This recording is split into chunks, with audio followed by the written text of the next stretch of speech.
moment of silence.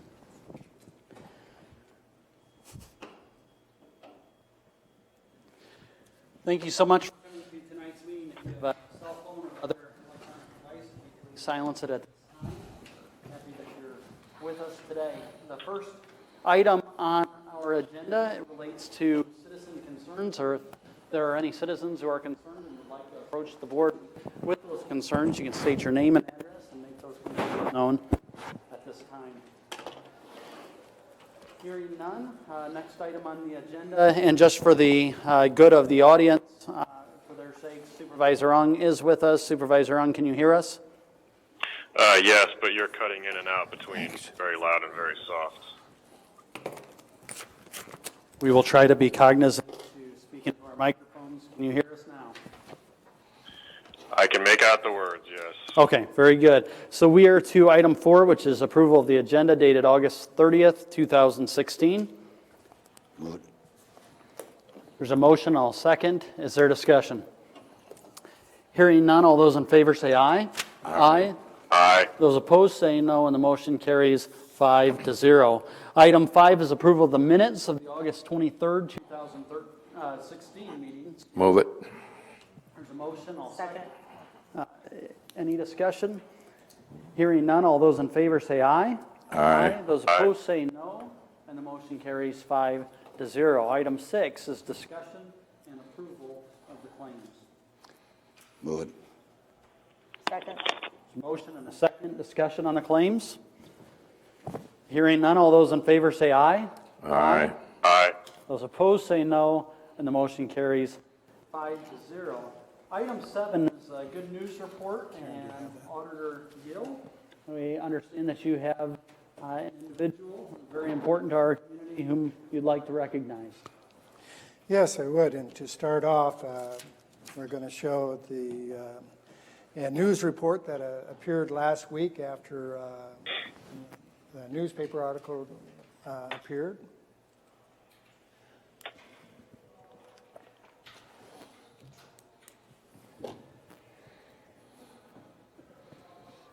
It's supposed to be better.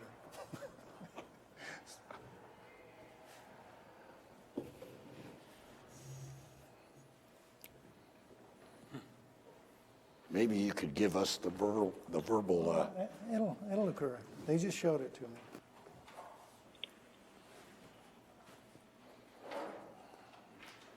Are we trying to use the TV again? Yes, we are. It's up and running. As the general election year, Woodbury County needs more volunteers to work at voting precincts.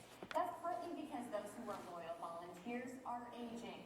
Bria Bell talked to a 93-year-old election volunteer with a passion for the democratic process she hopes will inspire others. Jenna, as Woodbury County struggles to find more voter officials before the November election, Mildred Davis says she has a passion for people and believes that's why she enjoys her role so much. It's a very important job. Mildred Davis has been a Woodbury County precinct election official for nearly 40 years. During her first time as a poll worker, JFK was on the ballot. We were voting for President Kennedy. The 93-year-old says she thoroughly takes pleasure in her role of helping out with the democratic process. She says she loves getting to meet new people, and it serves as a way to keep up with what's going on in the community. I enjoy it. I just have a ball. Come by Precinct 8. But Woodbury County is facing some challenges when it comes to preparing for the November election. We're just having a difficult time getting precinct election officials. We have a lot of people that have done it for so many years that they're ready to resign and do other things. There are 44 precincts within the county, and 3 election officials must be present in order for voting to take place. Officials can spend up to 16 hours on location during election night. And to help with recruitment tactics, the county may raise the hourly pay. Right now, officials are paid $8 to $9 an hour. So we're trying to give them the incentive to come work for us. Mildred says she'll be on staff for this year's election and also encourages others to take part in one of the most important events for our nation.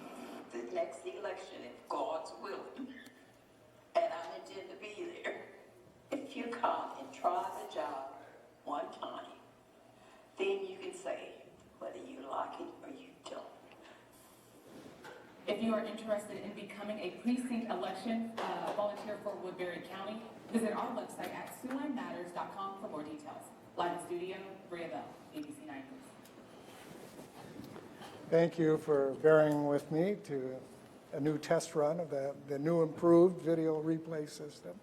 And I just recently found out that Supervisor Smith's family, actually her mother recruited Mildred to work the first time that she worked, and she's been volunteering and working in elections ever since, so I'd sure appreciate it if Supervisor Smith could read that Absolutely. resolution for her. Better get my glasses on. All right. Supervisor Smith? Thank you. Sure. Well, you know, this is great because I'll just do a personal note. Mildred and my mother were friends for so many years. And when I was much younger, I used to go material shopping with them. They would go up to Alcester, South Dakota to buy material because they had a sewing interest. And they both loved to sew and were excellent seamstresses. So this is just great, Mildred. This is an honor to be able to present this and read this to you today. We have all signed it. Whereas the Woodbury County Board of Supervisors appreciate and understand the valuable role that precinct election officials play in the establishment of integrity and credibility in elections conducted in Woodbury County, and whereas Mildred Davis has volunteered and worked in elections in Woodbury County for well over 50 years, and whereas Mildred Davis is passionate in performing her duties as a precinct election official and precinct election chairperson. And whereas Mildred Davis has been able and willing spokesperson for the Woodbury County Auditor's Office in their attempt to recruit precinct election officials. And whereas Mildred Davis told her story to KCAU, Channel 9 News to help those recruiting efforts. Now therefore be it resolved by the Board of Supervisors of Woodbury County, Iowa, that the undersigned members of this board thank and commend Mildred Davis for her dedication to duty and a reminder to us of all the importance of those duties that precinct election officials perform in elections conducted in Woodbury County. And be it further resolved that it is the wish of those signing below that the future hold only the best for this very deserving person, Mildred Davis. So be it so resolved this 30th day of August, 2016. Congratulations. Mildred, Well, we got to have Matthew sign that. Oh, well, how do you want to handle that, Pat? I'll get a signature for him at some point. But we should get a picture. Yes. That'd be great. You got pretty good help with you, too. That's Maurice Evans is now the chairperson for Precinct A. And I'll just bring it over to you, Mildred. Give you a big old hug.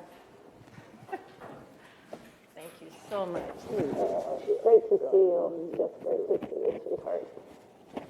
Remind me of my mom. There you go. Thank you. Although I'm taking it back now. We just need to She'll know where to find you, I'm sure. right. I don't know where the camera is, but I ready to, okay, I'll do it are again. you? Oh, I wasn't ready. Were you? Might be a good picture. All right.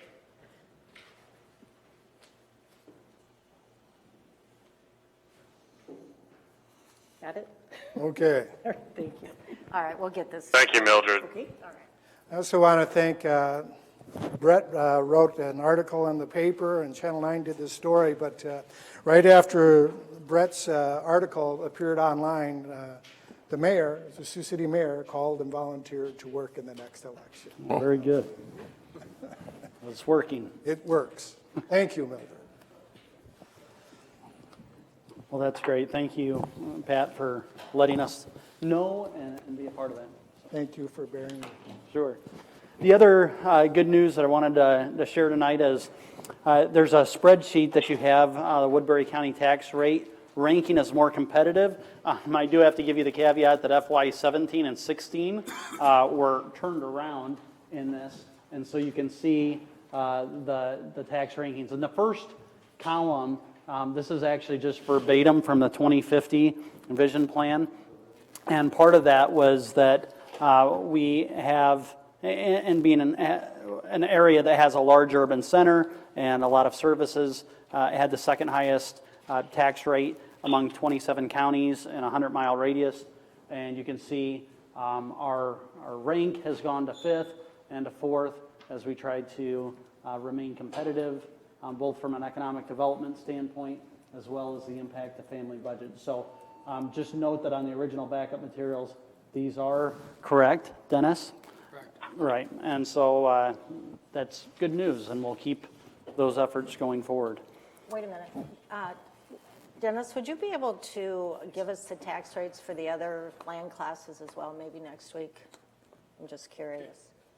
The tax rates would be uniform for all classes, but vary by rollback. So what I can do potentially, if this is so desired, then I can figure out what a $100,000 house, say back in 14-15, compare with 16-17, show how much has been saved over the 2 years. Okay. I'll take $100,000 assessed and then roll it back each year because there are different rollbacks each year. Okay. I can do that. Because a lot of our citizens live in the incorporated area, Right. so, okay. I'll do both. I'll do it both ways. Okay, great. Sorry, Mr. Chairperson, but could you do a motion to receive the resolution that we presented? Move it. Second. There's a motion and a second. Is there discussion? Hearing none, all those in favor say aye. Aye. Aye. Those opposed say no, and the motion to receive carries 5-0. Thank you. You're welcome. All right, having dispensed with item 7A and B, under good news reports, we are now to item A, 8, Human Resources, Director Ed Gilliland. Item A is approval of the memorandum of personnel transaction. Move it. I'll second. Is there discussion? If we don't approve this, does that mean that Joshua has to stay with us? I was just thinking that. Well, it has been a pleasure working with all of you and all the other department heads and county officials. I am staying with the county. I'm just moving over to the prosecution division, and I'll be here one more time next week. So, Well, on behalf of the board, and I think I can speak for all of us, we really appreciate all that you've done, the many, many, many questions that we've asked you, and the extra hours that we've added to your workload. So thank you for all that you've done. Appreciate it. And so with that, we have a motion And a second. and a second. Yes. And no further discussion. All those in favor say aye. Aye. Those Aye. opposed say no, and the motion carries 5-0. Item 8B is the approval of a retiree request to remain on health and dental insurance. Move it. Second. There's a motion and a second. Is there discussion? Hearing none, all those in favor say aye. Aye. Aye. Those opposed say no, and the motion carries 5-0. Item 8C is to approval of a date and funding of the 2016 annual Fall Safety Day. Ed? Yes, we do have an annual fall safety meeting every year. We try to bring in some good outside speakers to discuss safety. We're also going to bring in, we do some wellness screenings. We do flu shots. Try to have a day where we can get together with everyone and kind of go through a variety of issues. Okay, very good. And this is for November 3rd at the Dorothy Pico Nature Center. Yes, sir. And so I would move that. Is there a second? There is. Is there discussion? Hearing none, all those in favor say aye. Aye. Those opposed say no, and the motion carries 5-0. Item 8D is approval of the date and funding of the 2016 Health and Wellness Fair. This has been an annual event for us. We've had real good success. It's helped, I think, spur participation in the health and wellness, or in the wellness plan. We have just exceptional participation every year. We're hoping to find some ways to increase that. I think we'll have a good group of vendors there this year. And we look forward to the enjoyment of this. Move on November 15th, starting at 10 a.m. I'll second. Is there discussion? Hearing none, all those in favor say aye. Aye. Aye. Those opposed say no, and the motion carries 5-0. Item 8E is approval to provide funding for wellness screenings to Woodbury County employees. Again, this is the annual wellness screenings. We hope to help our people stay healthy, and also to have the side effect of helping to hold costs in line as best they can. And then the funding comes from the insurance liability fund. The funding comes from the health fund itself. Move it. Second. There's a motion and a second. Is there discussion? Hearing none, all those in favor say aye. Aye. Aye. Those opposed say no, and the motion carries 5-0. Item 8F, approval to provide flu shots to Woodbury County employees. Move it. Second. There's a motion and a second. Discussion? Hearing none, all those in favor say aye. Aye. Aye. Those opposed say no, and the motion carries 5-0. Item 8G is the report back on specialty med costs. This is an information item, and Ed, you have initiated a program to help better control some of these Try to costs. help control the costs. We're in a unique position as a county government. We have collectively bargained agreements that also lay out what benefits our health plan has, what kind of deductibles and co-insurance and out-of-pocket maximums. Because of that, we have a limited number of ways in which we can help control the costs. We're doing most of the things that we can. There may be a few more things. This was one more thing that we thought we could do. It's going to trim a small amount this year. Other years it'll be greater, and in the future I think you'll see greater and greater savings from it. Right now, for the first 5 months that we've been in the program, we've paid a little bit over $102,000 in specialty meds. Last year we had one person alone that had used over $100,000 in specialty meds, and that was over June, July, and August of last year. So it would have been a similar time period. So we are down, luckily, because of that. But specialty meds are going to be a greater and greater focus in healthcare every year. So they're exceptional things. They do great things for people, but they're expensive. Is an EpiPen a specialty? I think it does qualify as a specialty med, yes. It's a self-injectable drug, so I think it does qualify. And they are getting more expensive, as you mentioned. So what are the mechanics of the program that actually help to control those costs? I mean, I get and I appreciate that you're in $2,000 to $5,000, this, or maybe upwards of 10, and then 20,000 this next year, but how does that actually work? The way it actually works is specialty meds are a unique item. They're self-injectables typically. They're just the very nature of bringing them to market is very expensive. They require certain specialized abilities, I guess, to administer them to yourself, number one, but also they require some extra monitoring, some extra education and things like that. What we've done is we've set up so that, or Wellmark has actually done, is they've set up so we have a couple of pharmacies that really specialize in this, that have pharmacy staff that's used to these drugs, that's used to working with the employees very closely and very intently. They give us a little better price, but they also provide us with extra service that's there, that's designed to help ensure that the drug is administered properly and that the drug is taken on the kind So this is the program wherein we had certain pharmacies that we were asking people to utilize, and that they would actually mail them if they were not able to get to their locations. Absolutely. And this is the report. Okay, great. Absolutely. I just wanted to make sure I knew where savings were coming from. You've got it exactly right. Okay, great. Other questions or discussion? All right, thank you very much, Ed. Appreciate it, and appreciate what you're doing to help us contain costs.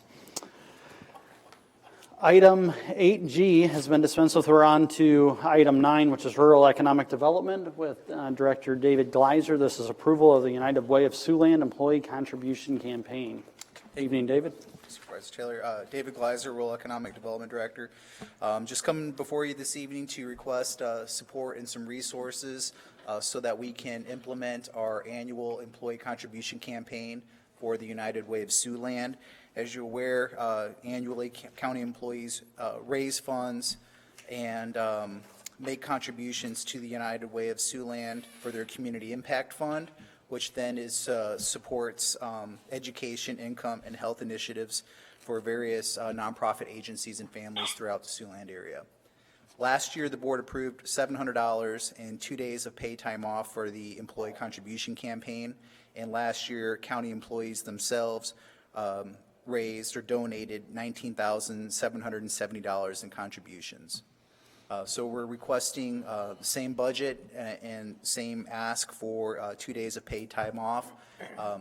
Those dollars will be used to help come up with incentives and snacks and stuff for the health fair, and as well as department presentations. And I would be remiss if I did not give Tanya Abel from Human Resources credit, as well as Carla from Human Resources for all of the work that they've put in. I've got a laundry list of items that they've been able to collect from the community, different businesses, different offerings, which will be used as incentives for those that contribute. So it's been a good campaign this far, and I think the goal set by Human Resources this year is $22,000, which would be a record. Just for the good of the public, can you, so that people understand what's happening, the 2 days and 16 hours off, can you explain that? Sure. What we've done in past is people that contribute will, their names will be put into a drawing, and what we've done before in the past is raffle off, say, half a day of paid time off as an incentive. So. Okay. I just want to make sure that people understand everybody's not getting 16 hours off for contributing or something like that. You could make that motion. No. So today you're asking for $700 in 2 days? Yes, sir. I'll move it. Second, now, we take that out of your budget, don't we? I'm just kidding. And out of your paycheck, so I don't know if you knew how that worked, but, okay. Was it gaming dollars? Yeah. See there, David, I'm not the only one. So we have a motion and a second. Is there any further discussion? Hearing none, all those in favor say aye. Aye. Aye. Aye. Those opposed say no, and the motion carries 5-0. Thank you. Thank you for your work on it. Really appreciate it. Item 10 is our county auditor. It's fitting that he had a good news item and could sneakily segue into approval of a resolution establishing a new rate of pay for Woodbury County precinct election officials. Pat? Thank you, Supervisors. Before you, you have a resolution that establishes a new pay rate for precinct election officials. State law provides that we hire the precinct election officials, but you folks establish the rate of pay for them. The general election budget is $250,000 this year. The amount that was budgeted for precinct election officials is $40,000. We kind of built a raise into that budget when we presented it to you. The estimate that I did, the way that the pay is currently now is would be about $32,000 to pay for the general election. Because of the ability of early voting, we've reduced some of those precinct election officials. And what this cost would, what it is asking you to do is approve a raise of $10 for precinct election officials from $8, and $12 an hour for chairpersons who are receiving $9 an hour now. In addition to that, it is also establishing a rate of time and a half after 8 hours. Precinct election officials, if they work on a general election day, work generally about a 16-hour day. And in our recruiting efforts, we're finding more and more folks that are turning us down because that's a long day. And so when we met with the chair people of both parties, they were looking for, one of the things that they have continued to ask for over the years is the ability to split some of those shifts.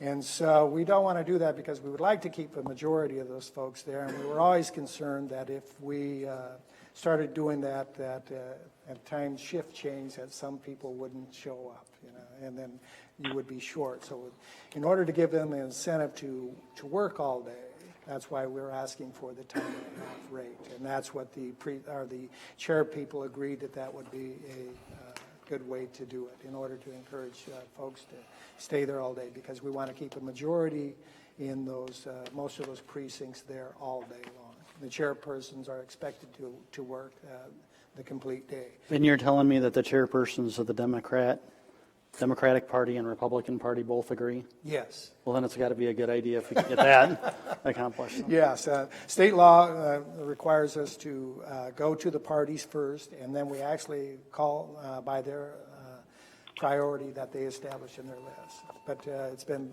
more difficult all the time in order to get those folks.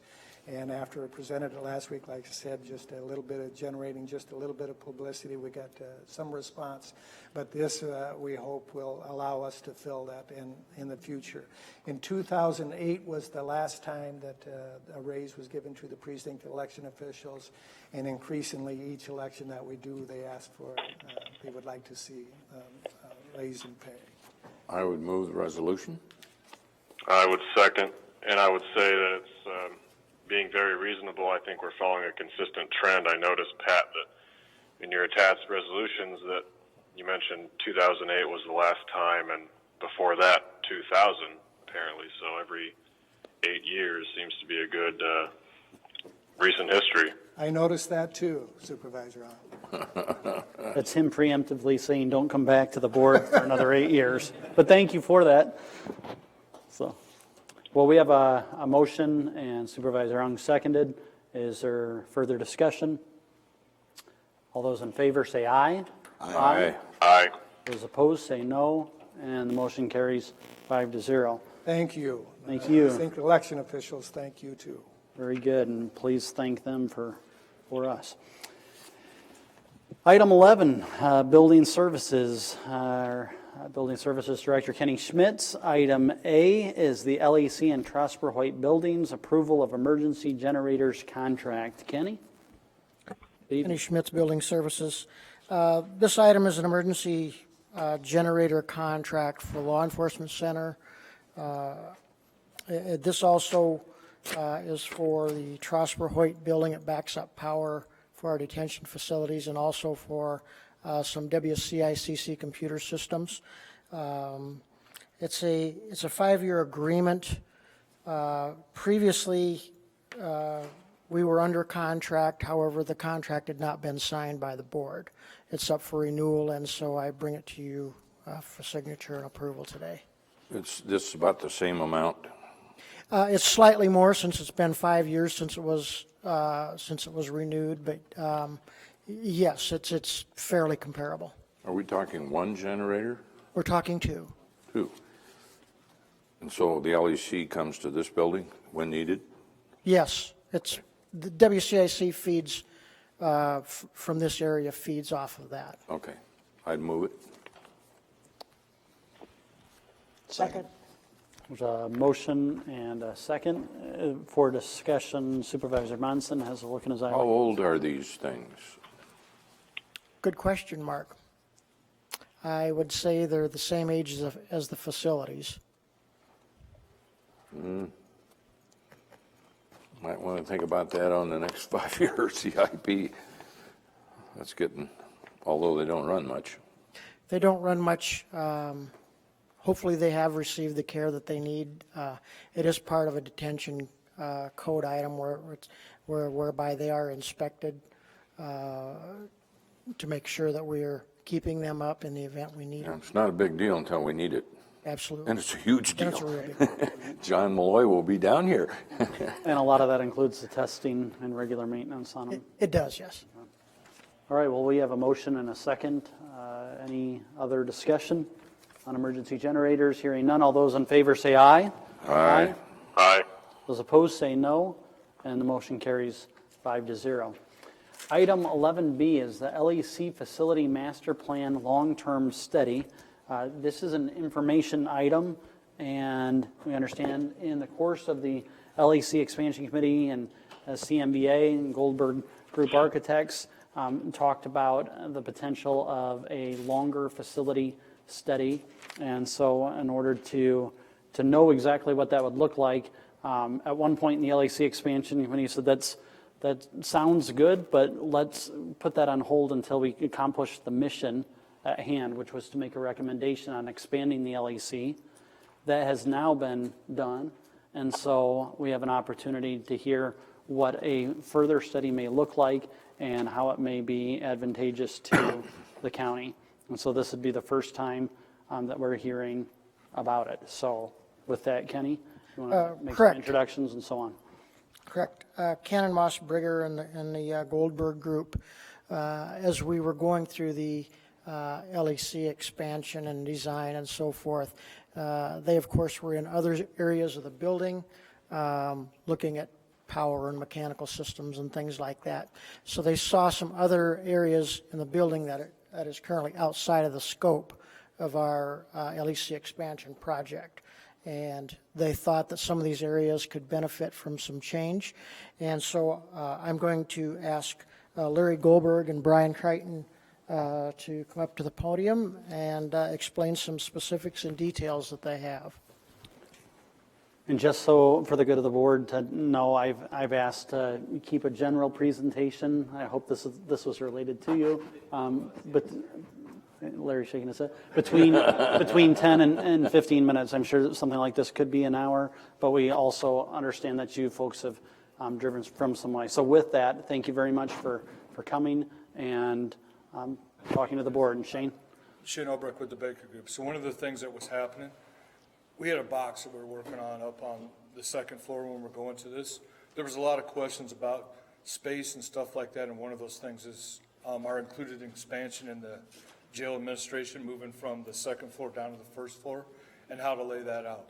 Well, so part of this long-range study will also help define that space to make sure that we're best utilizing the new space that we're going to remodel as part of this project downstairs on the first floor, just so everybody, as well as a benefit of showing what's happening in the jail and what we can do to save money there and different things there. It's also going to be a benefit because it'll help land the pieces in the first floor clerk of court's office with a plan, so that way the county will know better how to remodel that space to be the most efficient space in the use of that. But just to be clear, this study could or could not go forward, and the LEC expansion could be completely independent of that. Correct. So what would happen if this does not go forward is internally, Kenny, myself, and the Sheriff's Department would work on the layout of the first floor, just to the best of our abilities if this doesn't go forward. Yes. All right. Thank you. Sure. Brian Crichton with Cannon Moss Brigger. Again, just to echo what Shane was talking about, there's many things that came up during the discussion that, you know, we have this magic line around that 3,500 square feet of space. There was many things that came up that said, okay, we need to address this, we need to do that, because it's sort of a domino effect on a few items. So that's where this is coming from. It's looking at other spaces that are impacted by this. And I'm going to let Larry do the bulk of this discussion, but basically that's what it is. It's looking at overall second floor and first floor and seeing how some things dovetail together. So. Thank you. I'll keep my remarks brief. Lawrence Goldberg, the Goldberg Group. The question basically is, how do we take this facility and look at it from a functional standpoint, from a code and standard compliance standpoint, from a constructability standpoint, to try and address both short, medium, and longer term needs. And that being, and we're doing this in St. Charles, Missouri, we've done it in Nebraska, we've done it, and I have to apologize. I was going to bring up some recent examples of stuff that we've done or doing that would be similar. But the question that the community would ask rightly is, how do we take our existing jail and with a minimum amount of investment, optimize its utility, its efficiency, its security, and its safety as much as possible, given the pile of bricks and systems that currently exists. And that's what a study like this seeks to do. And that is to look at it in 3 points. One is, what's there and what kind of condition is it? 2, how are those conditions or deficiencies defined in terms of prevailing jail standards, codes, life safety, and other criteria? And 3rd, what are the solutions that we can diagram so that the board can adopt this or consider adopting it as a path forward over the next few years in large, medium, or small chunks, but with a reason. So it's not you trying to address specific problems, but those problems are within a planning context that's been looked at as a whole. Does that make sense? Several months back, This came up at one of the jail meetings, and Larry rattled off a couple things that were real simple. And the one that stuck with me was the sheriff's department has bins for the belongings of the inmates, which are stacked to the ceiling in several locations. And he said you very easily could put them in a web bag. They would be able to breathe, and it would save a tremendous amount of space. Now, that was before you even really looked into this concept. So there's a lot of things we could do up there that could maybe extend this a little further out. Absolutely. If you look around the control rooms, whatever was originally intended years ago by whoever designed the facility, there's a ton of wasted space or underutilized space. That space can be redirected or adapted to address functional needs the staff and the facility has now. And the problem is as Supervisor Monson referred to, these things, and Brian, these things kept cropping up when staff would say to me, okay, what are you going to do about this? What are you going to do about this? And I couldn't answer them because it all pertained to things outside the envelope of the project at hand.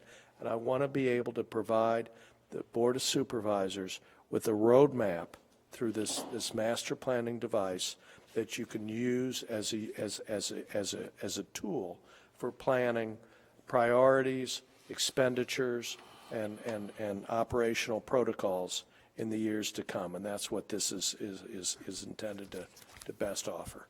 I want to make sure I understand. This is separate from the LXC expansion? Or Yes, this is in doesn't it seem like it all goes together, though? It will, but we're far enough down the road. I'm convinced that the expansion that we're doing right now, we're doing it all right. I'm not concerned about that fitting into a master plan, okay? The problem is really from an ancillary standpoint, and that is outside that 3,200 or 3,500 square foot envelope, how do we address some of the other things that have come up operationally or systemically that we want to be able to address. So I'm comfortable doing them both simultaneously. We finished having to do the same kind of thing as I mentioned in a similar size, a 400 to 500 bed facility outside of St. Louis, where we did the same thing, where we're looking at a master plan, but immediately embarking on sort of their emergency needs as phase one. But the interesting thing is the end result, Supervisor, is that if best done, it works. What we did is demonstrated to that community how an expenditure over the next 5 to 10 years of $13 to $15 million, which is a lot of money, but they were looking at the possibility of a new jail at $70 to $80 million. So I'm not saying any of these are bargains, but it certainly represents a much more acceptable expenditure than trying to find 10 acres of land and build a new facility for them. And I appreciate that because I have been long calling for space studies. So I guess the way it's going to end up is building by building. So coming forward with this makes sense to me because I think through the years, we've made a lot of decisions like that and things come up and we make it and then we wish we would have thought of something else. Understand. So is there a cost to this? We proposed, I think, $24,650.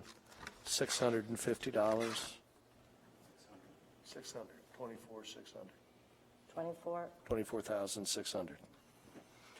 And these things come in a variety of packages. I've seen consultants spend huge amounts of money. We tried to keep it a little more modest, but have enough time that we can do the job.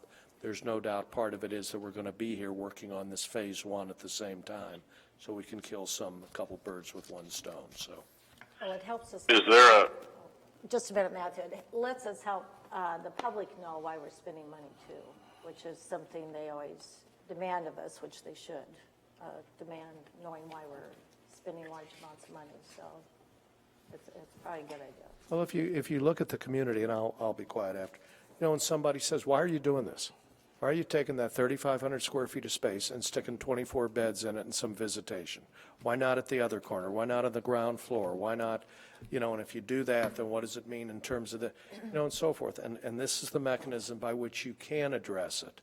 And you can say, no, this is part of a piece in a whole sequence to stretch the utility of this building far more than would have otherwise been the case. So. Supervisor Young? Is there a goal for the study to conclude before or after certain phases of the expansion? Because obviously the concurrent effort is a good thing. I think the question is there a goal for it to be done by the time that the LAC expansion takes Yes. place, to go along at the same time? Yes. Am I understanding you correctly, Supervisor Young? Right. Or is it going to overlap and exceed that time frame? Well, our plan is that the two occur concurrently, that as we're working on the renovation, the use of this 3,500 square foot block, we're doing the master plan so that by the time you're done, will actually occur probably before, but by the time you're done with phase one, in an essence, you would have phase two and phase three and phase four and whatever the master plan identifies that you all approve as part of the roadmap for moving forward after that. Does that answer your question, Supervisor Young? Yes. Wouldn't the master plan, shouldn't that have been done before we're talking about remodeling? Maybe ideally. Because whatever is developed in the master plan could affect what's being done now.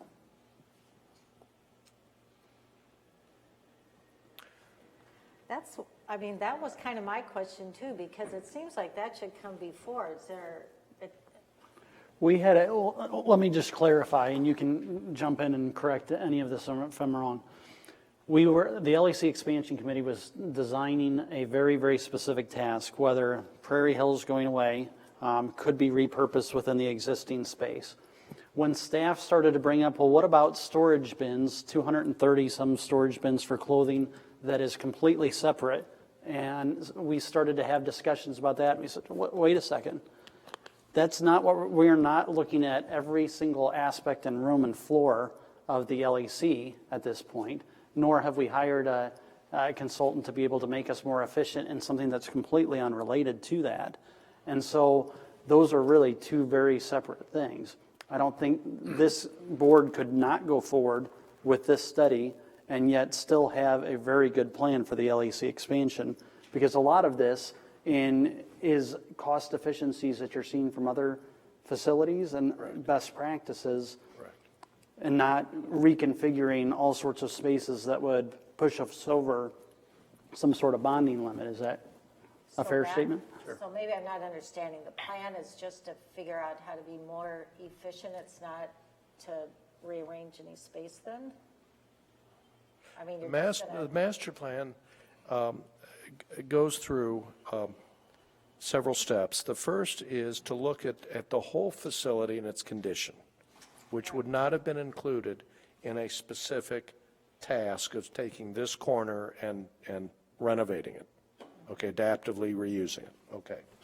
Secondly would be to look at either best practices operationally, prevailing jail standards. There's all kinds of stuff that has come into effect, as you're probably aware of, since the facility was built.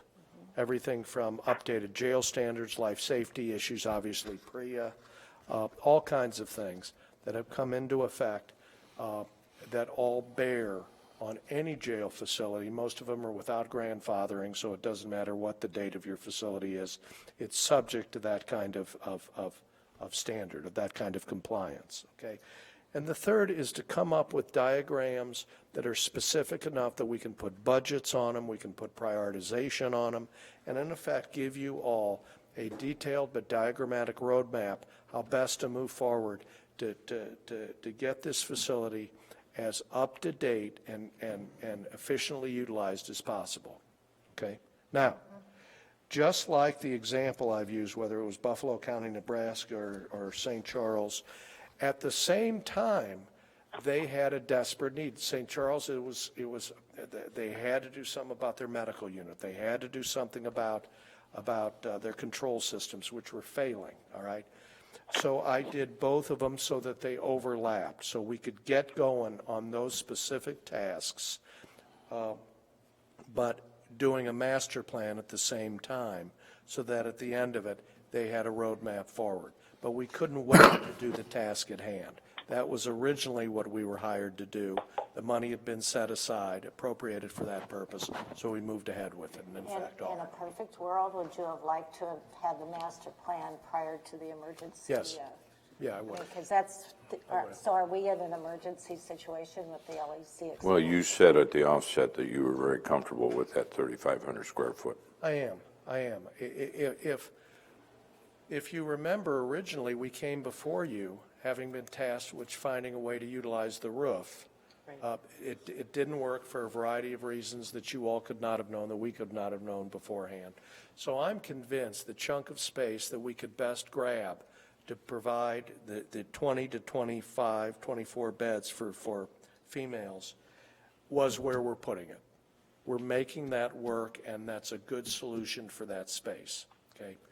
But it's still not the complete picture. It's just one part of it, okay? In the same way, I'm reutilizing your dining room better, but then you say, okay, what about my living room? What about my bedrooms? What about the bathrooms? I want to complete that picture for the rest of the But in a perfect world, we would have had the master plan first. Yeah. Right? Yeah. If we would have just slowed down just a minute, that would have been done first, in my opinion. But the expert here. Well, and that's where we have a $1.2 million charge and threshold that the LEC expansion was tasked with.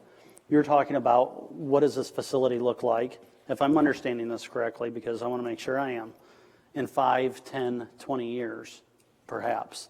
What's the long-term plan outside of just this living room? We only have money right now for the living room, and we've got something that is absolutely tanking taxpayers out of Prairie Hills that hasn't had an inmate in 6 months. And so that was the specific task that was given to this committee. And to say, well, we should have had a 5, 10, 20-year plan in place, or we should have known what it's going to cost over all of these years. I don't know if that would be the charge of what we were originally tasked to do. It probably wasn't the charge, but it probably should have been the charge. I understand it wasn't, but had a year ago or even before, I mean, because we've talked about that Prairie Hills for 8 years that I've been on, and we've never developed a master plan. And that's one day why. we close it and you But- know, And that's Is why 6 to 8 it's not too months late of to do it. study. There's plenty of time to get it done and fit what we're doing into the right context. And I was just saying, it was 6, just to be fair to all the work that these gentlemen have done, it was 6 to 8 months of study and many, many, many committee meetings. I just want to make sure that's. right. And we did that before. I mean, we had months of study and committee meetings, and On the LEC and closing Prairie Hills. at that point in time, it was, the sheriff's department did not want it closed, so we did not close it. I can understand, what you're presenting here, but until we bid the LEC, the first floor, and see how we come in there, to add this to it, before we know if we can even do, what's been presented, seems a little premature to me. I mean, I wish this would have been done a year ago, so we knew what we were getting into. But now that you were tasked with that specific thing, I think we have to make sure that specific thing is going to work before we start planning, ahead. Because if we don't do it, then we've got these guys working for nothing. If we don't do the LEC expansion, you're saying? Right. And And that's just, it depends on the bids. And are there things, and I want to be very specific because I told Shane, I don't know, and this will be fair to you because we're in a public setting, I don't know my personal support of going forward because I want to make sure that this is proving out to us and to the public that this is the right thing to do as well. Are there specific things that we can look at, let's say in St. Charles, Missouri, Right. and in Charles City, where you used examples where they had to spend $13 to $15 million instead of 70, correct? Correct. Which is good for them in the sense that, well, they're only at 20-25% of their anticipated costs. We are utilizing basically our limit in closing Prairie Hills, which we hopefully all agree needs to close, and doing this one thing.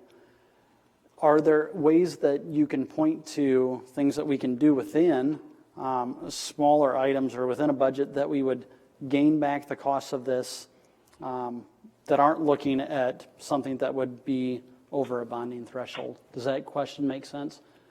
Are you going to be able to identify things that we're going to be able to do that aren't going to cost $5, $10, $15 million? Oh, absolutely.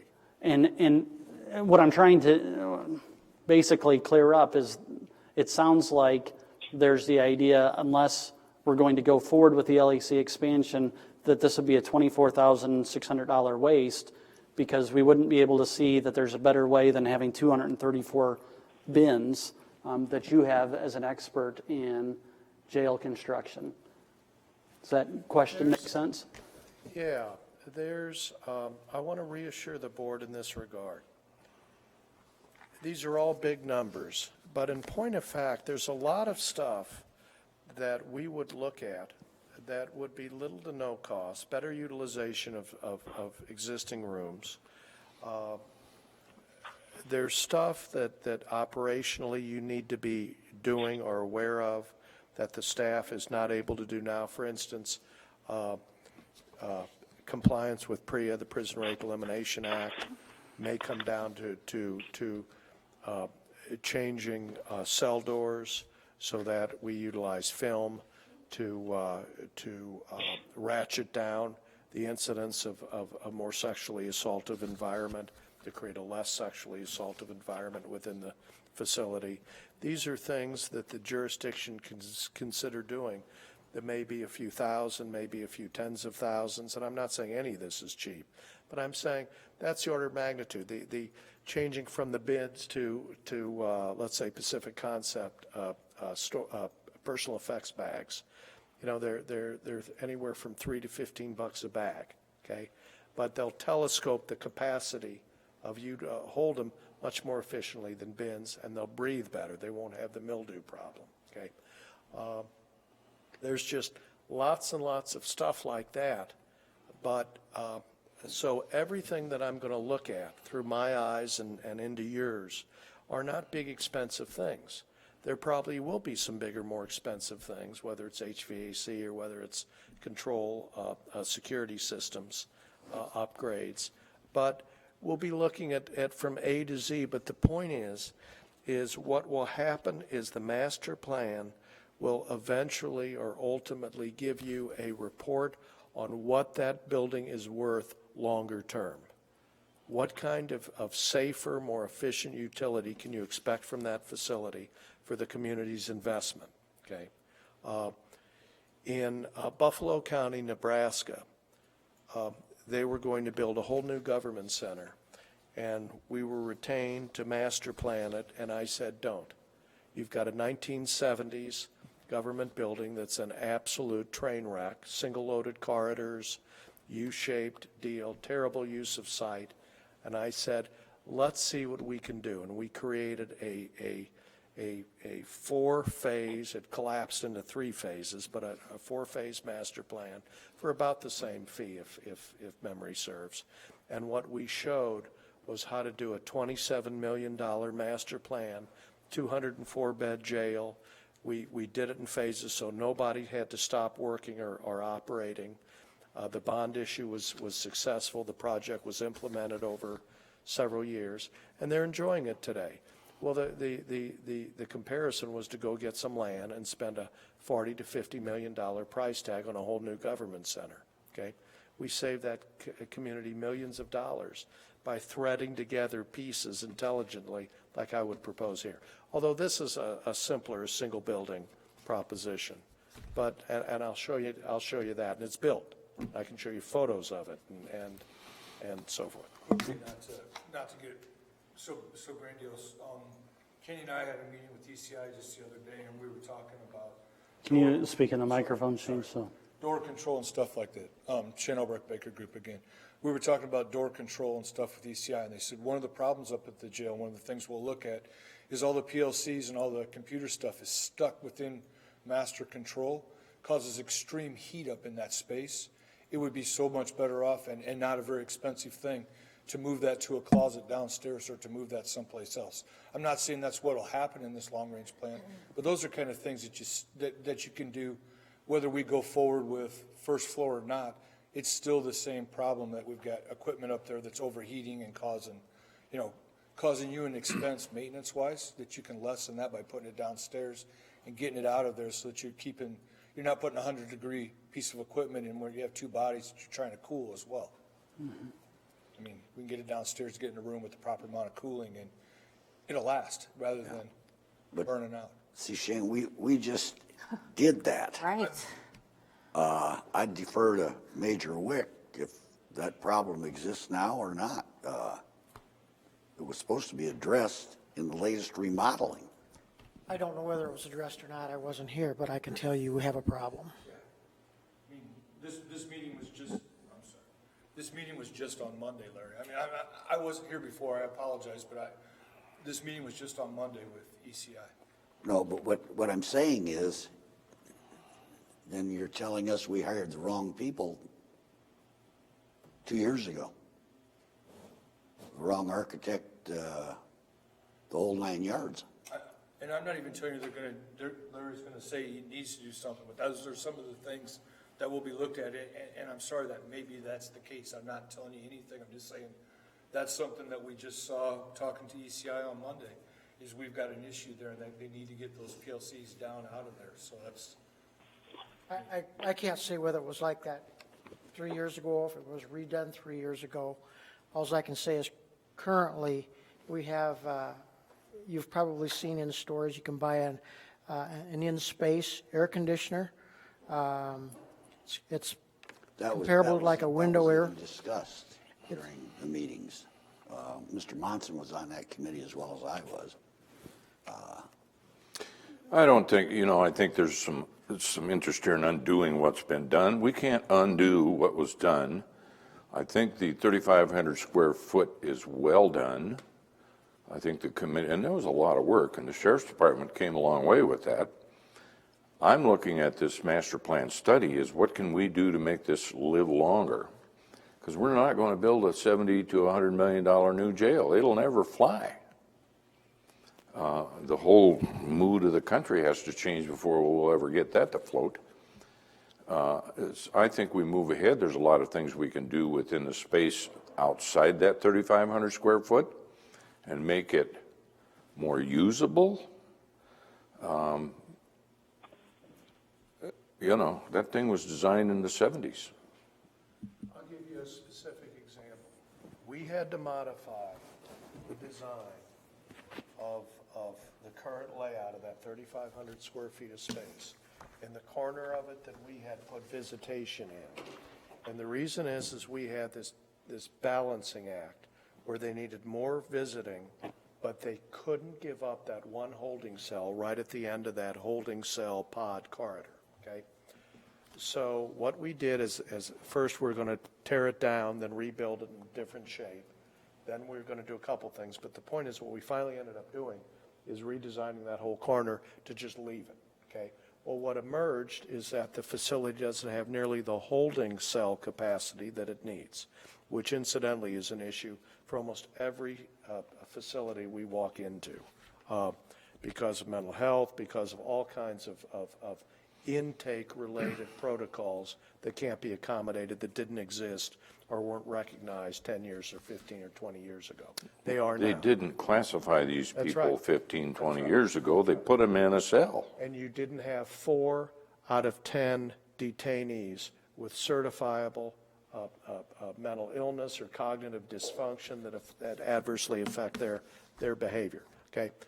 So the point of what emerged is that facility desperately needs holding cells.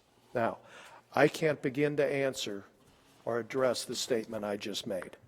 But if you ask any of them, they will tell you they could not give up one holding cell for the visitation. That's the kind of tension that we experienced and that I will be able to try addressing.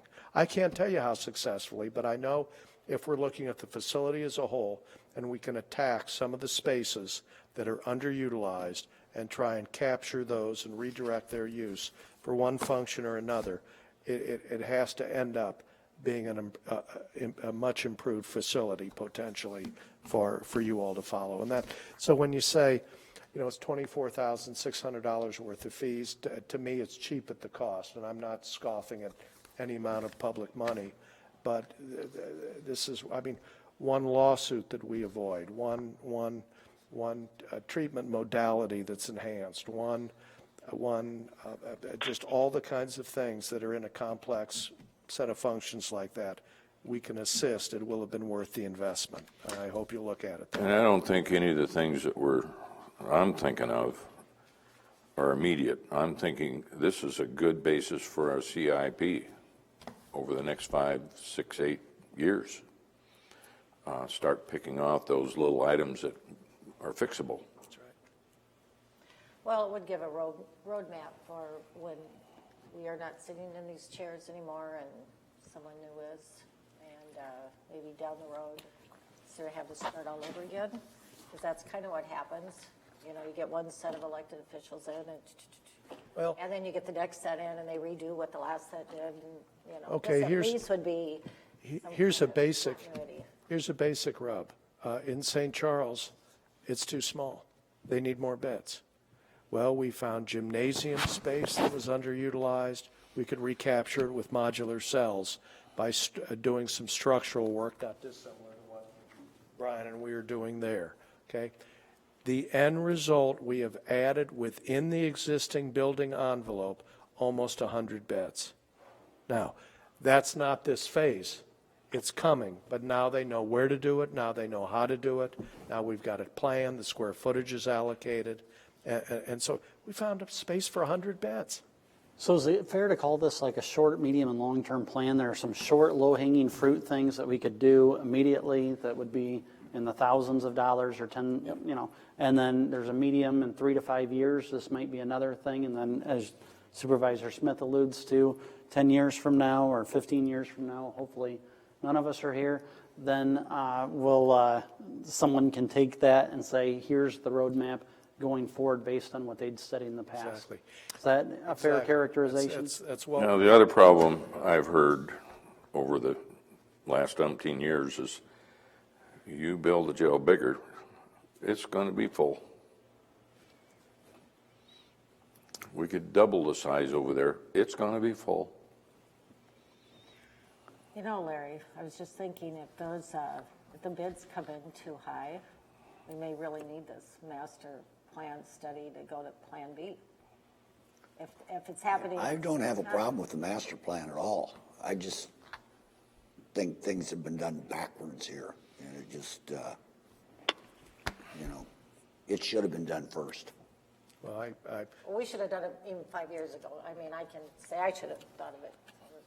That's why we're where we are at, because nothing's ever been done for so many years.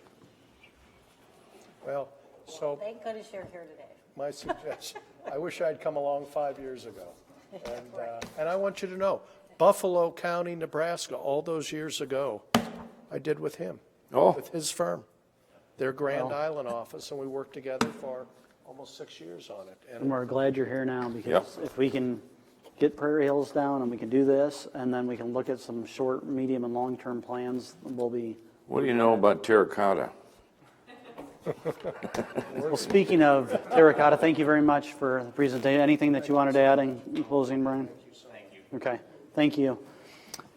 Item 11C, speaking of terracotta, Woodbury County Courthouse exterior terracotta report information. Kenny. Yes. When I made out this agenda for you last Thursday and sent it in. I was aware we had problems, and I had taken some pictures that you've got in your packets. We saw some gaps in some terracotta, view from street level, and we thought we better get in a lift and take a closer look at them. We realized we had some issues. However, on this Friday morning, I got a call from some people working on our courtroom 203 windows that said, you better come over and take a look. We found a piece of terracotta that seems to be an alarming issue. And so I went over and took a look, got in the high lift, and immediately saw what they were pointing out, and I started calling board members. I had Mark and Larry both come up and take a look. We have a piece on the south side near the courtroom 203 area that's actually in the process of falling. I had Mid-Continental Restoration is doing some work for the city. They are here in town, and their representative came and looked at it yesterday. I was hoping before they came that possibly they could come along and assist us in getting that one piece down so we could alleviate the worry of it falling, and hopefully that they could do that from the high lift that we currently have already on site. They kind of diminished my hopes on that when they took a look at it. They did agree that it needs to come down. However, they're afraid of the weight of the terracotta piece itself, and they suggest building scaffolding up to it and removing it. I don't know what that cost will be. I do know that that they told me that they would work on a time and material basis, and what that means for them is their time is $65 per man hour. Material, I can't see that there would be very much, if any, material involved. However, they couldn't give me an on-site cost. I've asked them to get that to me and expect that hopefully within the next day or so. We'll move, I guess, forward or talk about it more once I know a little bit more. In looking at the piece that appears to be falling, they agreed that it is falling, and it appears to them there's wires that are held by concrete that hold these things up. And I don't know how many wires, and I'm not sure that they know either how many wires are on each unit, but they do believe at least a couple of them have broken that hold that. So one interesting thought is we did have a piece of terracotta in the basement that I had previously gone down and taken a look at just to get an idea what one of these things weighs. And I thought, okay, we lifted it up and it seemed like maybe it weighed 60 to 65 pounds or so, which I thought, that's probably manageable. But when Mid-Continental came and we discussed how much that might weigh, they enlightened me that there's chambers on the back of each piece of terracotta that are full of cement. So their estimation is probably more like a couple 100 pounds a piece, which isn't quite so manageable, especially if you're going to try to accomplish out of a high lift, and that's why they suggested a scaffold. More than likely, the wire didn't break, it rusted through. We really don't know at this point. The piece that's coming loose appears to have been repaired previously. Really? And what makes us say that that's possibly the case is they think that the wires in there may be stainless or galvanized, which would not have been available when the courthouse was built. And Larry, when it was up in the lift, made a reference that I think you said, Larry, you thought some of that had been worked on previously at one point. Yeah, I don't know if that specific area, but there was stainless steel wires used to rehang the pieces that came out. Right, so that should make some sense on that. When I get some more information, I'll share it right away with Chairman Taylor, and I'm sure he'll pass it on. Let's hope it hangs in there. Bad pun. Kenny, when you mention removing each terracotta piece, are we talking about even ones that don't have any surface issues? Is it so complex that the wires could have rusted inside and there wouldn't be any indications on the surface or the mortar? Yes, I believe we're talking maybe about two different things here, and I should have been a little more specific. Short term, we have a piece that's falling that we need to deal with. Maybe what might be considered a little longer term is I believe that all of the exterior terracotta will have to be addressed, that some will be probably very large. An off-the-cuff price on that was $1 million. Again, I understand that that's a very large number, and it was an estimate. We'll I guess as I receive more information or we delve into this a little deeper, we'll find out a little bit more. I do know, visiting with Mid-Continental on the short-term piece that is falling, one of their concerns was it may not just be that piece that they have to remove. In other words, if there are another, let's say, one or two that are loose that they deem could be a problem, that those pieces would all have to come down at that time, because these fit together kind of like a Jenga puzzle. Right. Well, as I looked at that, there's mortar missing in more than just that one spot. There's mortar missing around the whole building, yes. Yeah. I don't know, I don't even know what this means, but we probably ought to have a schedule to look at all this on a regular basis every 5 years or something. I think long-term, yes. And I think short-term, yes. I was asked. Short-term, we don't have a choice. I was asked, Shane with the Baker Group, we were discussing this, and he was indicating that maybe building services should be viewing this, looking for any changes even throughout this coming winter. And was saying, we might want to periodically get in a lift, maybe once a month or whatever that time frame might be, and take a look at this. And I told him he's not being realistic, or that's not a realistic thing to do in Sioux City, Iowa in the middle of winter on a high lift. It's just not realistic. I agree that I think it should be checked. We talked a little bit about other possibilities. I don't know this, but there's a possibility maybe we could get a drone and do something like that. Maybe that's not a possibility. I don't know. I'm not familiar enough with them. But Pretty high just, tech, Kenny. What's that? That's pretty high tech. It is, yes. But just some ideas we were tossing around on how we might keep abreast of what takes place. I don't use the word falling anymore because we don't know that it's falling. It's a possibility it could fall, but if the wires are still good up there, it could be cosmetic, but who knows? I don't think we can assume that. Right. Yeah, but it could have given this shot. But I think we want to err on the side of caution if it's not. I mean, that's why we've secured the area and make sure that if that falls down, that would not be a pretty sight below. It would not. Address that, Kenny? Absolutely. Terry Glade, Cannon Moss, Springer Architects. A couple months ago, I talked to you about an emergency situation with the stained glass windows and how I thought they could stay that way for another 10 years or they could fall out tomorrow. The terracotta could fall out tomorrow. I don't think it's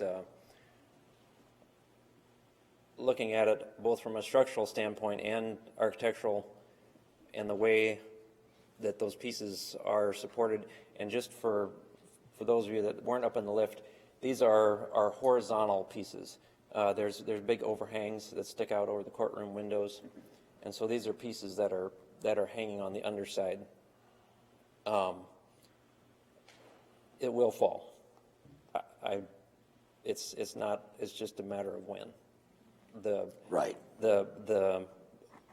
And with the amount of change that I've seen just since I went up in the lift with Ed Storm at the beginning of the window project, to what I just saw yesterday on the lift, it's serious. It is serious, and I don't know any other way to say that. Do we need to have some sort of a safety webbing around this terracotta? They have Yeah, installed that. we addressed that basically within the first 24 hours in order to mitigate anything. And then also, instead of just having a kind of a road sign there, that was my first concern, is to block off that area so that no one was killed.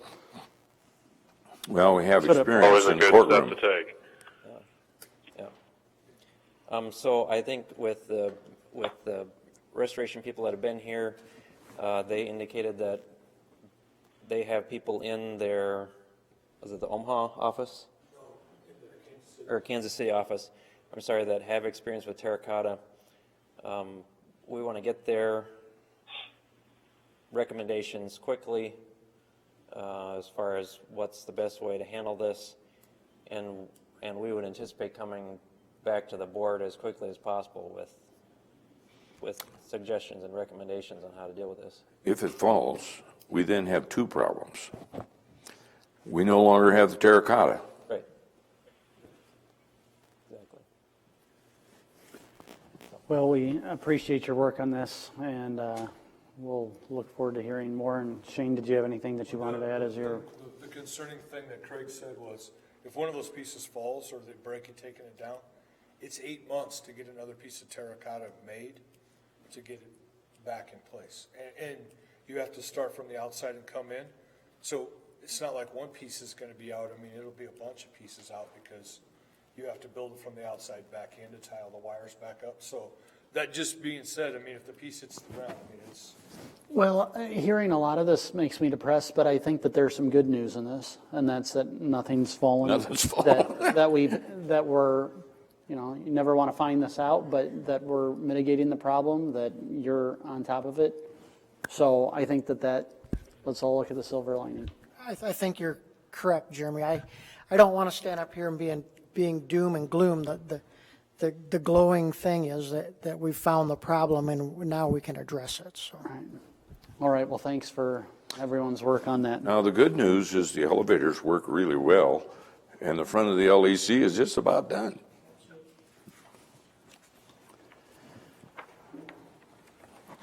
All right. Well, thank you, Kenny, on items for 11A through C. Item 12, secondary roads, Mark Nara. This is consider approval of a contract for propane for county buildings. Yes, Mr. Goldberg. I have this in my briefcase. This Okay. is the master plan for Saginaw County, Michigan. We're working on it right now. So Thank you very much. Am I at liberty to make copies of this for everyone? Very good. Did that make sure every supervisor gets one, please? We opened these last week, right, the propane? Yes.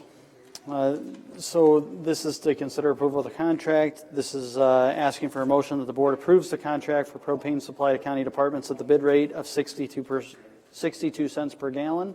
Move it. I would second. Is there discussion? Hearing none, all those in favor say aye. Aye. Those opposed say no, and the motion carries 5-0. Item 13 is Juvenile Detention Director Mark Olson, and is the discussion of approval to sign the contract with the Bureau of Indian Affairs for the temporary detention of tribal youth. Evening, Mark. Finally, Yes. our contract actually expired on June 30th, and through some prolonged discussion, we finally have this. The initial part will be from July 1 of 16 through December of 2016, and then we have 4 additional extensions after that to 2020.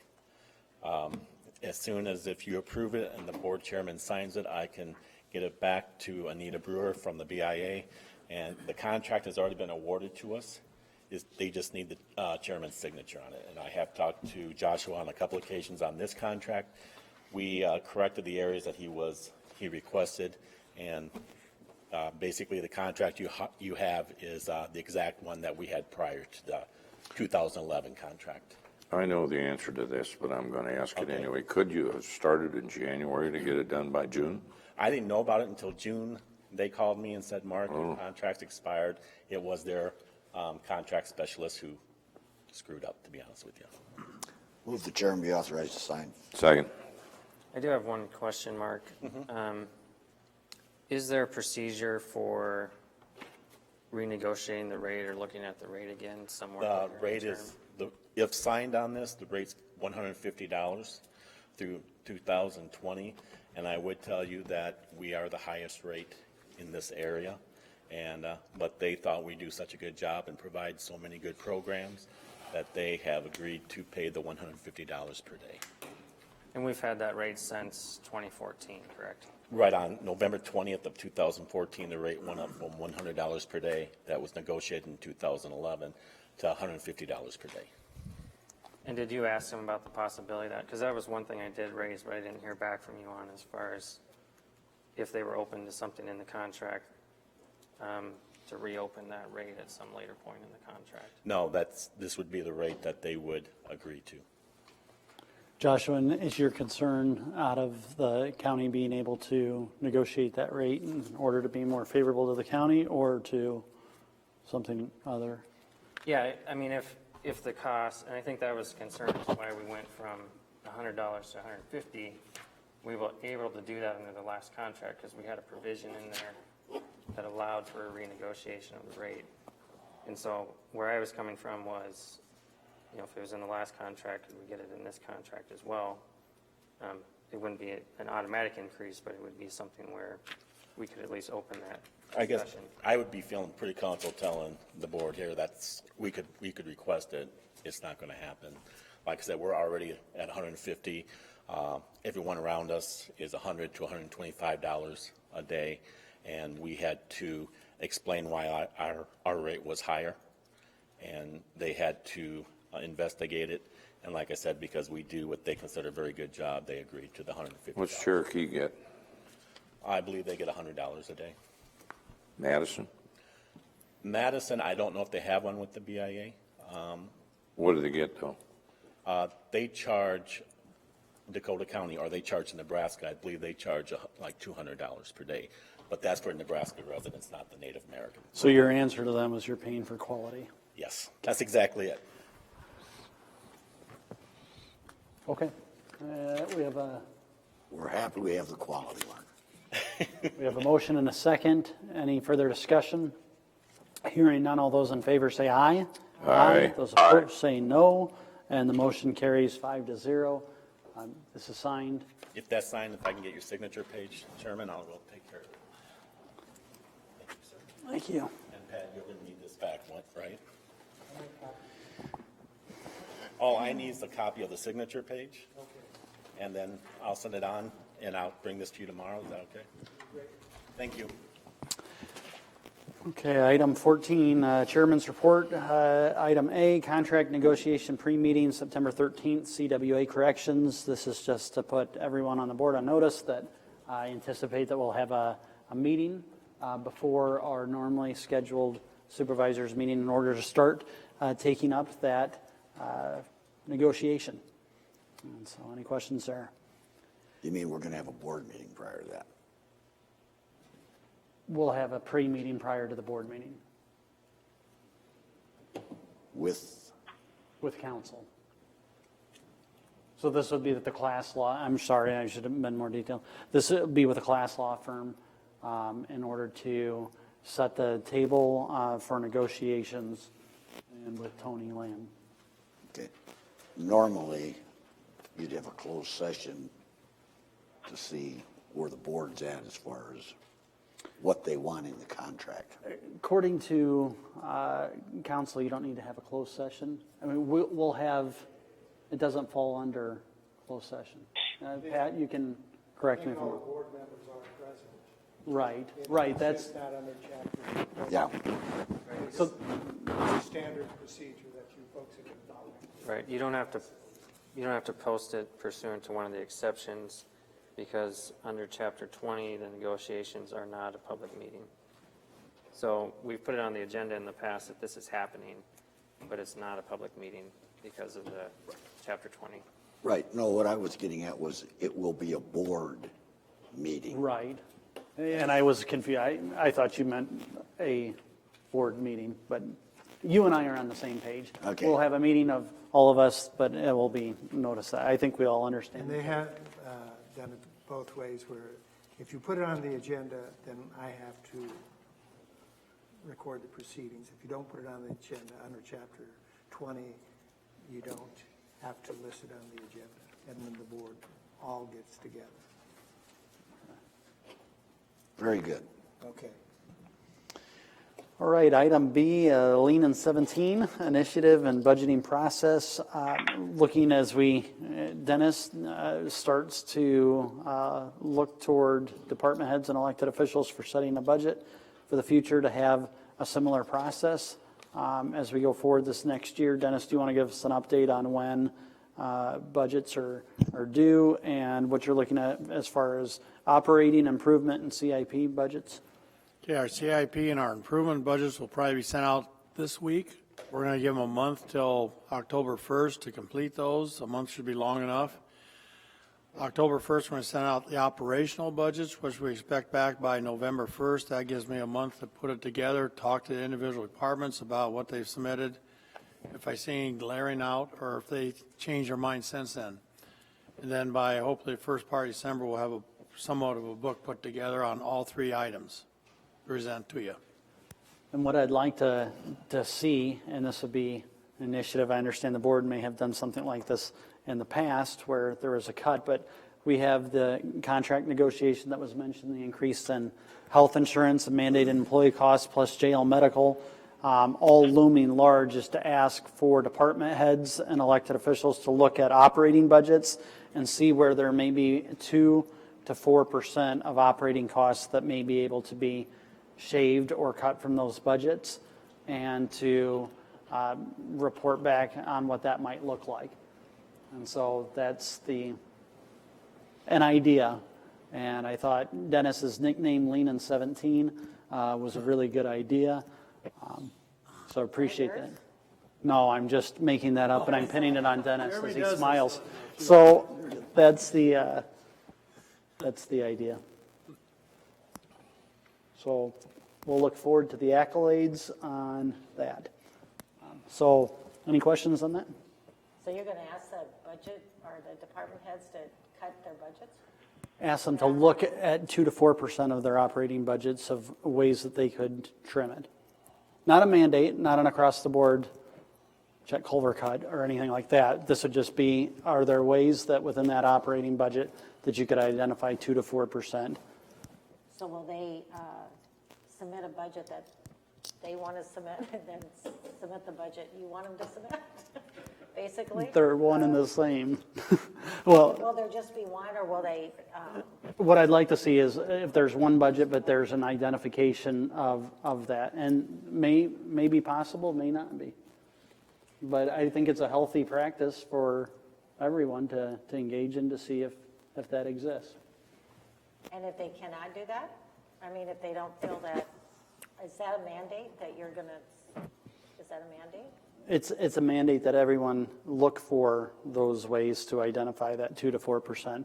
But what I'm not saying is that everybody will be absolutely cut at 4% or 2%. I just think it's a healthy practice to engage in.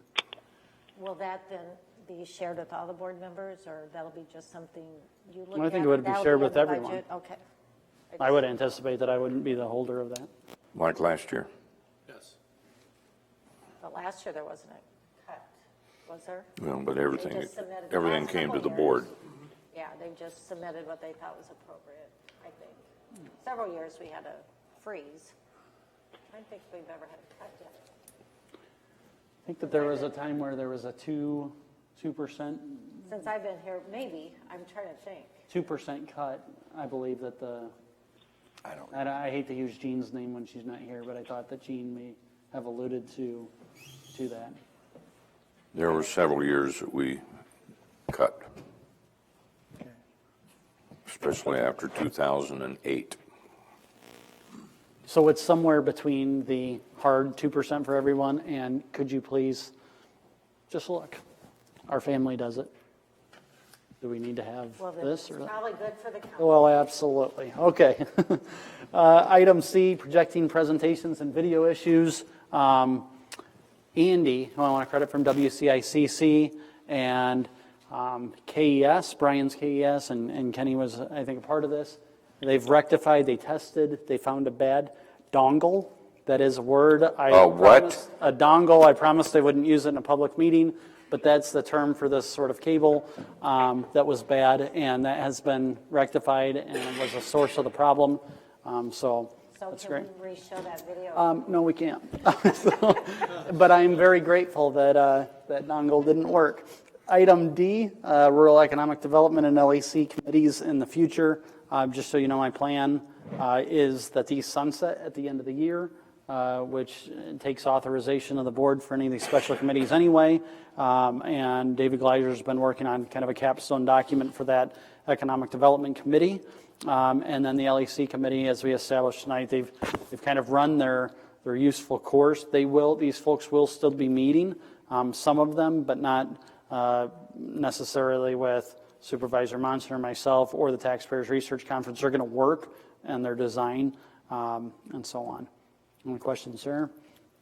I have a question on a different, did you post the historical committee? Is that a public meeting? What did you do with that on Thursday? Isn't there? On the last historical committee was posted as a full Board of Supervisors meeting. The next one I do not plan to, but the last one was in order to be able to work with you and Supervisor on. Is the 100-year celebration part of that agenda though? So how am I supposed to handle that? Separate meeting, isn't it? I really didn't set it up. I set up the meeting for the historical committee. I can't set up the meeting for the for your committee, Jackie. So what will be on your agenda then as far as that, since I'm not going to be there? The only item that I have on my agenda is just for the members that want to talk about any updates that might be attributed to your committee, ideas and things like that. The reason I didn't is I didn't want to get into that conflict with too many board members and. And my understanding is this next historical committee was, the primary purpose was to talk about building and terracotta and those, and be more of a push of information that way rather than that particular aspect. Yes. I would be part of your committee meeting if they want to set one up. And so I can get some input from you and exchange back and forth. I just didn't know if, I guess I was just wondering, when I saw that as one of the agenda items, I didn't, sometimes when they come across my email, I can't figure out if they're posted or not posted. I get alerted, I mean, I'm just kind of perusing quickly, so I don't know what's posted. So I guess, they all want to be involved in it. I don't know how we're going to handle that. That's exactly why I addressed it the way I did. If I can't be there and I'm on the committee and they all want to be on it, then that makes them have to come twice or stay later or something. So if you're not planning on posting it and don't desire to do that, we'll just have to figure out what to do, I guess. We've got time. I think we just probably need have some dialogue on how we want to do this going forward. I enjoyed going. I wish you would post it. It was very interesting to hear it again, but that's up to you. All right, and item E is department head meeting minutes. Those have been distributed. Thank you, Karen. Yes. And the Ag Expo Center architect update. So just so you know some of the process, Dale McKinney from M+ and an architect from Kentucky are here, and I met with them, and a couple of things that were talked about. Right now, last Thursday, Renee Billings presented in front of IEDA, and they would like to see 50% of all non-state money. That's the private county, city money, and so on. They're to go in front of the board on September 19th. Once again, that's kind of their cutoff date. And then October will be the awarding to any of those finalist applicants. And talked about making sure that there weren't a repeat of some of the public projects that may have shaved some cost initially up front, but then paid for that later on, and not having done it right from the beginning. Just talked about some being state-of-the-art technology and the energy efficiency maybe being a LEED certified building, and also highlighting the historic nature of the stockyards, the county, city, community college working together. So that was that. Any questions there? What is the status of that letter? We need a signed copy of that letter. We don't have one in existence. Do you know what's going on there? I don't. I had asked Jean that today, or yesterday, and she said... I think you had a copy of the letter. Joshua, do you remember what was going on with the letter? The letter, I believe Renee Billings has a copy of currently. She has the MOU. Right, but you're talking about the letter that was from... Needs a signed copy of the letter is what she requested. And okay. We weren't able to locate one, but last I heard it was on your laptop or something. You were going to print one out so that we could get signatures to get to Renee, I think is what the last conversation I had. I will do that. That'd be great. A private laptop. It might require a forensic investigation. No, I think that it was presented here, and but there was some sort of update involved. No, that was on the MOU. The letter needs, but we do need a signed copy of the letter. That's what Renee is requesting. Was there a motion for the chairman to sign? Yes, it was on the agenda. Yes, it was. I think it's in the back of my minivan. Well, So the letter had to be here someplace. It was, but we cannot locate one. Ms. James? I never received a signed copy of that. You got one that's not signed? No. It will show up 15 years from now on a box at Prairie Hills. Okay. With that, we'll get a copy of that, and I'll ask you all to sign it. We'll try to take it. Yes, and she needs it as soon as possible. We'll be Supervisor Ong. When will you be available for? Coming back Labor Day, sir. Okay, thank you. All right. Well, with that, we are to item 15, reports on committee meetings. I went out, this is really in the committee meeting, but I went out to Bernie Kettleson's retirement party. Holy smokes, there were a lot of people out there. 44 years.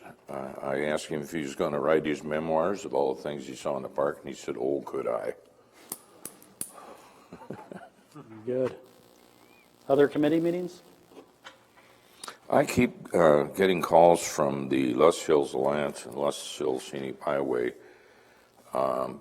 I think, Larry, you're assigned to that, and they don't know what you look like. That's correct. You don't go? No. I talked to the chairman about that 5 or 6 months ago, about not being able to attend those meetings. This is news to me, so I didn't know you couldn't attend those. There's always, some of them are on Wednesday morning, I believe. Okay. And I've got the Gross Siouxland Task Force almost always. Actually, they're in the afternoon on Wednesdays. It's 3 or 4 times a year that the Alliance meets as a full board. Yesterday was the Lusk Hills Byway at 10 and the Economic Development Committee at 10 and the Byway at 11. Well, I'd be happy if you'd go to those meetings, Mark. Aren't you he's getting those notices, yeah. No. Okay. All right, any other committee meetings? Any citizens who are left at the end of this meeting who would like to speak? We didn't have any at the beginning of the meeting. We had a couple. And then we are to board concerns and comments. Supervisor Ong, where are you now? Dublin. And how is Dublin? It's been good weather. No rain. Are you having a pint every day? No, sir. What's wrong with you? Kidding, just kidding. All right, well, safe travels, and yes, Supervisor Smith. Kind of put in your calendar, think about kind of thing. On November 12th, League of Women Voters is going to sponsor what is called a poverty simulation exercise. And they are going to invite all of us, I think maybe city council members, other community leaders. I talked to one of the gals that does the simulation today on the phone, and thought maybe they could come and just, before we get the invitation, could do a 5-minute presentation on maybe what it is. And they were going to check their schedules, but I thought I would just kind of give you a heads up. We might want to just put that on our agenda and when they can do it. But this is kind of following the Community Action Agency report that we were handed last week that we're going to hear about next week. And I don't know if anyone has had a chance to look at that. But if you look at the trends in the last 5 years, it's pretty depressing. So as far as the poverty levels in this community, and we're falling behind. And I just think that is something that we should, I don't have any idea really. I'm very lucky, as we all are. We're not living in poverty, so this could be something that we could maybe go through an exercise that would give us more empathy for what appears to be greater and greater numbers in our community. I actually have gone through that twice. Is it pretty good? It's really good. It's more about process. It's about the process. I lived through that. They send you to DHS, and DHS sends you to SSI, and SSI sends you back to DHS. And you have to have the right papers, and you get over, and the lady I took to SSI had to watch the film twice because we left. I mean, that's 20 years ago, and it's really sad. Sounds like the VA. What they go through. So just to kind of, it'll be after the elections, things will be kind of maybe in a lull except for getting ready for the budget. So should be considered a nonpartisan thing to It's about participate a 3 or 4 hour deal. Yeah. All right, very good. Thank you for bringing that to our attention. So, anything else for the good of the cause?